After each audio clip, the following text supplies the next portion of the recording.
Salve, minha rapaziada, vamos embora para esse vídeo curtinho aqui, tá? Vamos para esse vídeo curto, pra gente trocar uma ideia sobre todas as atualizações do Botafogo no momento, falar um pouco sobre Botafogo e Coritiba, Botafogo e Brusque, e falar do jogo do Coritiba e do jogo do Goiás também. Atualizações, né? Vamos direto, se inscreve aí, se inscreve mesmo, rapaziada, aperta nesse botão vermelho, é a forma que você ajuda a gente a fazer um trabalho maneiro, fechou?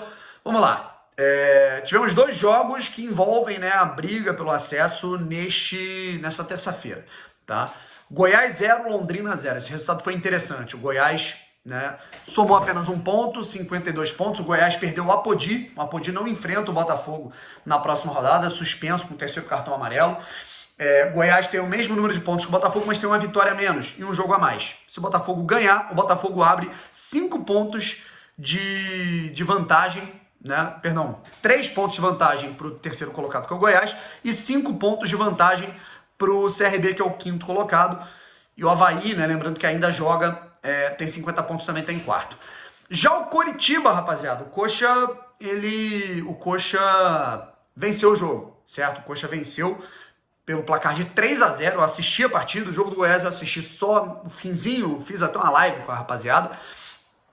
O jogo contra o Coritiba eu não assisti, né? Quer dizer, o jogo do Goiás eu não assisti, e o do Coritiba eu assisti na íntegra, assisti todo o confronto, né? E foi um massacre do Coritiba do começo ao fim. Não sei o que rolou, se rolou uma concentração maior, o Coritiba tava mal, não sei se teve bicho, mas os caras estavam correndo pra caramba, demoraram até fazer o primeiro gol. O Coritiba só abriu o placar no início do segundo tempo, mas já tinha sido um bombardeio na primeira etapa contra o Sampaio Corrêa e fez 3-0. Né? Foi uma atuação de gala do Coritiba, a melhor atuação do Coritiba em alguns jogos, né? E o Coritiba agora com 57 pontos, o Botafogo não pode assumir a liderança do campeonato nessa rodada. Mas, né, isso daí é outra situação. Eu acho que a melhor coisa é que o Goiás empatou, o Avaí, vamos dar aquela secada de novo, já tinha perdido no jogo contra o Confiança, e o CRB passou mais um jogo sem vencer, o terceiro jogo sem vitória da equipe do CRB. Então, ou o quarto, né? Mas enfim, desde o jogo contra o Botafogo é o terceiro jogo que eles não vencem. E o Botafogo agora tem a chance de se descolar da galera junto com o Coritiba, certo? Se manter ali, né, próximo do Coxa e descolar da outra galera com esse jogo do Sampaio Corrêa. Mas antes, eu acho muito importante, né, atualizar vocês, né? Eu fiz um vídeo, o nosso último vídeo foi referente a todo o escândalo do Shopping Casa e Gourmet, que é um shopping, né, que tem ali dentro do Botafogo, certo? Um shopping que tem ao lado do casarão, ali dentro do terreno de General Severiano, do lado do casarão da sede histórica. E o Botafogo se pronunciou oficialmente a respeito dessa matéria que foi feita, né, na coluna do Lauro Jardim. Eu fiquei até brincando, a rapaziada até brincou, né? Quando eu fiz críticas, né, informei situações sobre o Carlos Eduardo Pereira, ele me chamou de blogueiro e falou que eu não era jornalista de verdade. Será que ele vai falar isso sobre o Lauro Jardim também agora? Né, que revelou situações aí cabulosas sobre ele.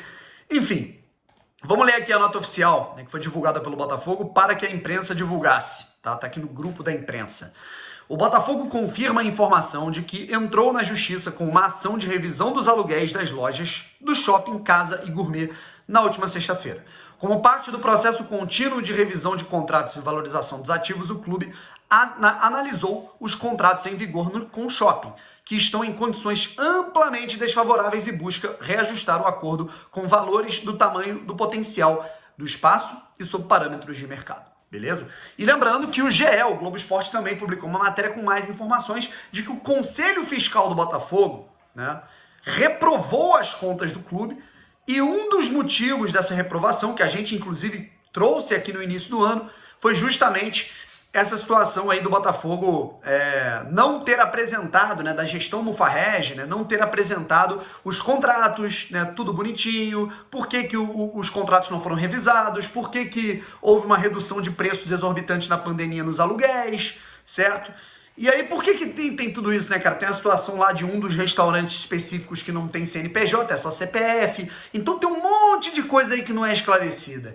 E é muito importante o Botafogo estar entrando na justiça, não só pela questão política, né? E obviamente que essas pessoas têm que responder por isso, mas pela questão financeira, certo? É quase um patrocínio master, né? E a gente nem fazia ideia disso, certo? E os caras dizendo que não tinha dinheiro.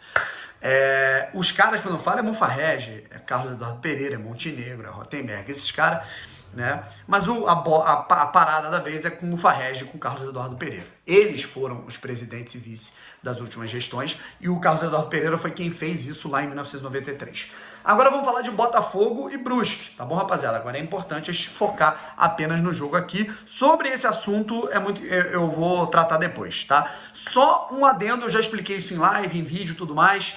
Como é que vai funcionar o dia de amanhã, o dia de jogo, né, de hoje, na verdade, com toda essa situação? Eu não vou poder ir ao jogo, infelizmente. Quer dizer, infelizmente porque eu amo ir aos jogos do Botafogo, eu não perco um, e aí quando eu perco eu fico mal. Felizmente porque é por trabalho, né, cara? E a gente tem que agradecer a Deus aí, porra, todo o trabalho que tem aí disponível pra gente em tempos aí difíceis do Brasil, de pandemia. Eu vou cobrir os jogos aí da Copa do Brasil, né, junto com o pessoal da Copa do Brasil. Eu estarei lá comentando os jogos, Atlético Mineiro e Fortaleza, Flamengo e Atlético Paranaense, e por isso, né, os jogos vão ser no horário ali do Botafogo, né, então eu vou dar meu jeito de ver o jogo de alguma maneira ali, mas eu não vou poder fazer live pré-jogo, né, enfim, como é que vai funcionar? Esse é o único vídeo que eu vou publicar hoje, né. Ali no horário do almoço, mais ou menos, eu pretendo fazer uma live com a rapaziada. Vou fazer uma live aqui, né, trocando uma ideia sobre Botafogo, fazer um pré-jogo a meio-dia, mais ou menos 1 hora. E aí, depois do jogo, né, o jogo vai acabar às 10h15, 10h30. Eu ainda vou estar lá acompanhando os jogos da Copa do Brasil. Vai rolar um madrugadão do Brownie, certo? Um madrugadaço do Brownie. Eu devo chegar em casa 1 da manhã, 1h30, né, porque rola o pós-jogo da Copa do Brasil e a gente fica lá até 00:30. No estúdio da Copa do Brasil. Então, 1 da manhã, 1h30, eu vou abrir uma live aqui. Vai ter um madrugadão, se Deus quiser, com uma vitória do Botafogo, com a gente atravessando a madrugada, resenhando e trocando uma ideia sobre o Fogão, tá bom? Agora vamos falar um pouquinho sobre o time, tá? Temos atualizações. Sobre relação, Gatito segue fora, né? Por quê? Eu acho que ele já ficaria fora. Talvez ele tivesse uma chance remota de ser relacionado, mas uma situação atrapalhou, né, os treinamentos, né, dele nessa reta final até o jogo contra o Brusque, né, e essa situação foi um desconforto que ele teve em relação ao estômago, né, ele passou mal, né, teve, não sei se foi intoxicação alimentar, né, que ele teve, e isso atrapalhou os planos, né, no início dessa semana aí de treinamentos, tá? Eu acredito que contra o Goiás ele seja relacionado, e acho que a volta dele vai ser contra o Confiança, eu quase cravo isso, tá, como titular. Rafael tá de volta na relação, não sei se ele vai ser titular, mas ele tá de volta pelo menos na relação, e o Hugo é a novidade na relação, certo? Inclusive, elogios aqui ao DM do Botafogo que zerou as lesões. O Hugo tava para voltar só ano que vem e o cara tá aí de volta, certo? O Anderson Moreira vai dar um voto de confiança pro Hugo, e o Jonathan Silva fica fora da relação desse jogo, ele tá alternando muito relação, titularidade e tudo mais, o Carlinhos volta a ser o titular. Chutaria um time com o Diego Loureiro, é o jeito, vamos apoiar, é o cara que tem, tomara que ele atue como ele atuou contra o Cruzeiro, por exemplo. Lateral direita, Daniel Borges ou Jonathan Lemos, e tem o Rafael como opção. Canu, Carlinhos, Barreto, Oyama ou Pedro, e na frente, né, pode ser aquele quarteto, Chay, Marco Antônio, Varley, Naval. Tem a possibilidade do Diego Gonçalves também, né, que é um cara que vira e mexe é titular. Tem o Ronald, né, não sei como é que ele tá, eu gostaria de ver mais oportunidades para ele. Enfim, basicamente é isso, tá? E a gente tem também, né, cara, a situação da escalação do Brusque, né, também, e da arbitragem. Tá? O Brusque tá com muitos desfalques. Brusque viajando aqui, né, pro jogo. O João Carlos e o Zé Matheus, né, estão fora, né, da equipe, e o time vai a campo com o Juan Carneiro, tá? O goleiro, inclusive, o João Carlos, ele foi expulso no último jogo, né? O Juan Carneiro, Totti, Everton Alemão voltando ao time titular, Claudinho, Ayrton, Rodolfo Castro, Evandro e John Clay, aquele ex-Vasco. Thiago Alagoano, que fez o gol no Botafogo e provocou o Botafogo depois do gol que ele fez lá em Brusque. Garcês, tem que ficar de olho nele também. E o Edu, artilheiro da Série B, sensação do campeonato. Perigoso pra caralho, eu gosto muito dele, tá? E tem que ficar ligado, né? Porque o cara pode aprontar com a gente aí, né? E a última coisa que eu quero é tomar o gol do Edu, e a gente vai ter que ficar atento e aproveitar os erros aí, vamos colocar assim, do time do Brusque, que é muito vulnerável defensivamente, certo? E aí, eu particularmente vejo aqui também a escala da arbitragem, tá? O Diógenes José Padovani de Andrade é o árbitro capixaba, né, lá do Espírito Santo. Para quem refrescar a memória de vocês, foi o mesmo árbitro de Botafogo e ABC, naquele fatídico jogo na Copa do Brasil. Wanderson Antônio é o assistente número 1, Catiúcia Mendonça é o assistente número 2, Paulo Renato Moreira é o quarto árbitro e o árbitro de vídeo é o... Ih, caramba, fugiu aqui da minha relação.